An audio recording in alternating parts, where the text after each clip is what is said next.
Окей, днеска е 18 февруари и сме сложили чери доматки. Расата го взех от магазина, който е до нас. Сложих ягодки и тук в ъгъла има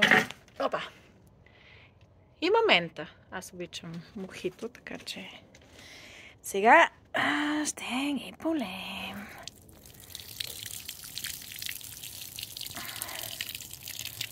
За първи път слейката. Ще гледам да не ги наводнявам.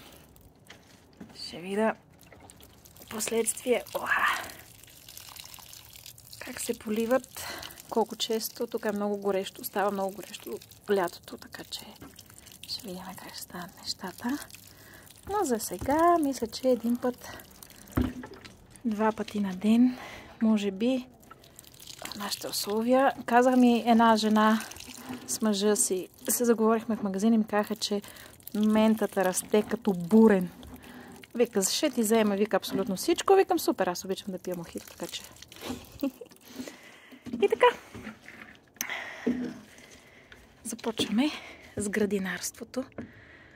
Проба грешка, така че нямам идея какво ще се получи. Имам страшно много семена, но ще видя как ще се занимавам с тях в последствие. И така. Пожелайте ми успех! Хи-хи! Полети.